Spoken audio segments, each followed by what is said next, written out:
Murray in. And this is a group that, listen, they want to be improved. He'll improve them certainly on both sides of the ball. But Atlanta, listen, they're not done dealing yet. They still have been engaged on John Collins. And, I think fundamentally there's going to be some more changes in Atlanta, but they're pretty excited about the idea of Dejounte Murray joining Trae Young. So on the other side, the Spurs lose a guy who averaged 21 and 9. You mentioned the picks. A couple of them are unconditional here in the first round. What's San Antonio trying to do? Yeah, 11 picks now in the next 7 years. And they got 3 from Atlanta, 1 from Chicago, and 7 of their own. And they're in a full rebuild now in San Antonio. And they had 3 first-round picks this year.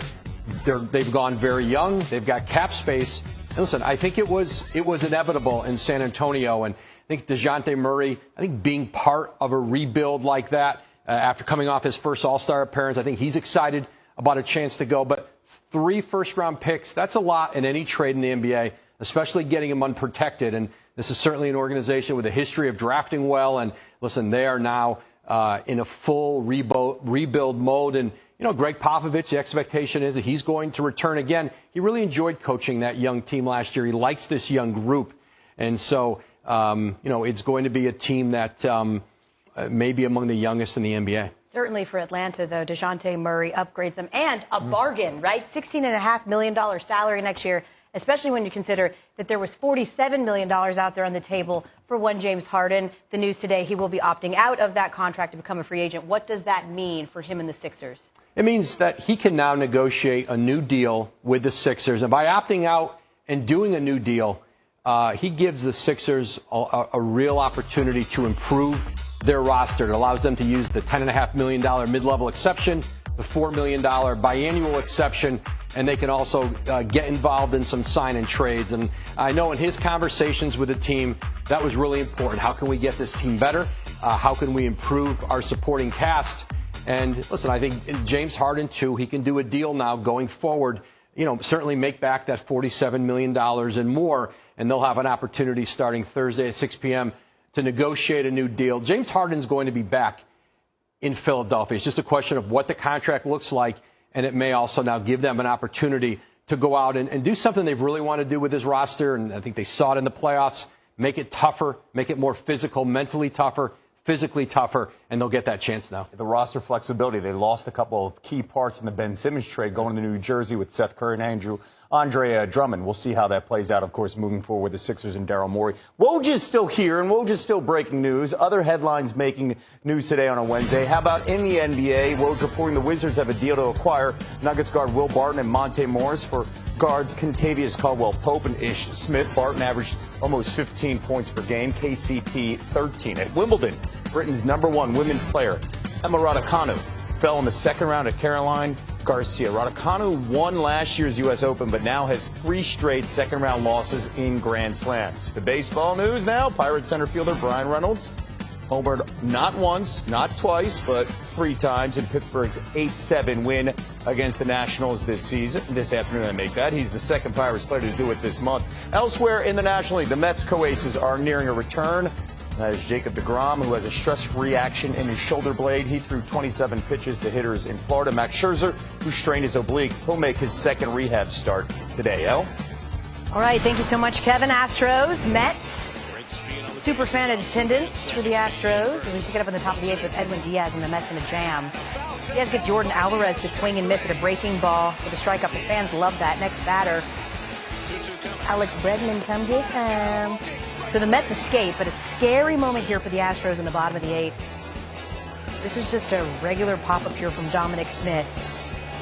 But you're going to see very quickly what's coming. Jeremy Pena, Alvarez, a collision course. Scary sight. Both players hit each other at full speed. You mentioned it before. Alvarez is a big boy. Yes. Nonetheless, it was Alvarez that would be down for a while. Trainers would work on him. Pena would leave the game under his own power, but eventually it would be Alvarez carted off of the field.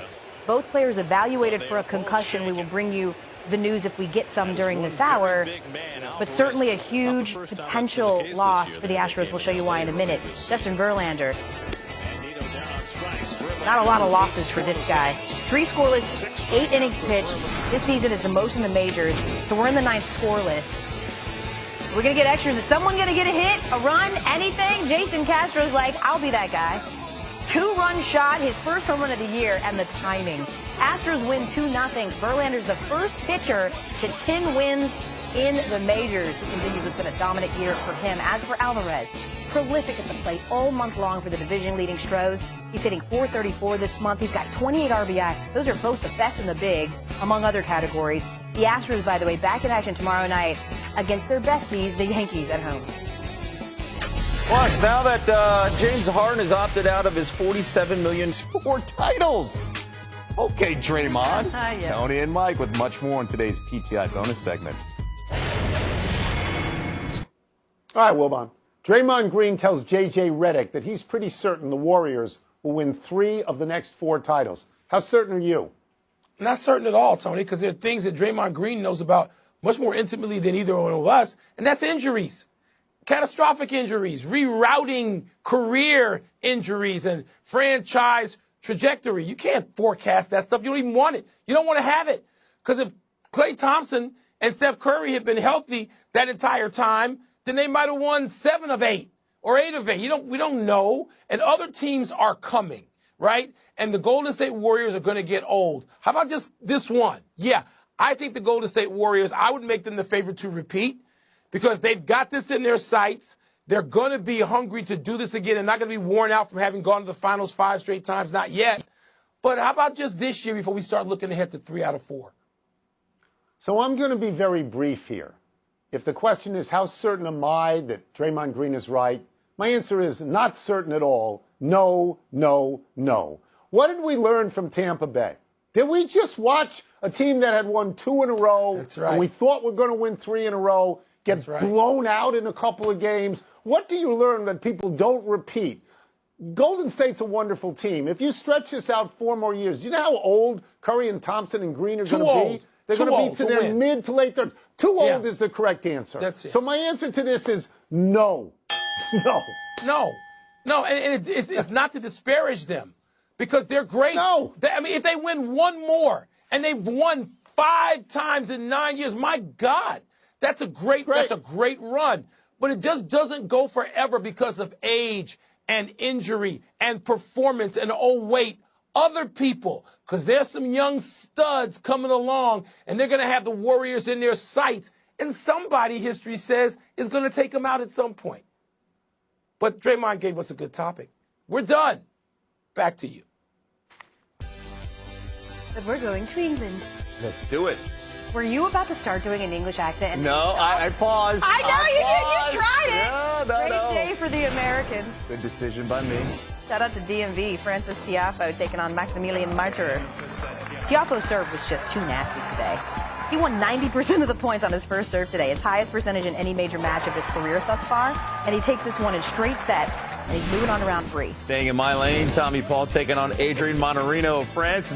A nearly 9-minute game ends with Paul breaking Monterino after a shot goes wide. Paul taking the first set 6-2. Now, Paul of 2 sets to love, serving for the match.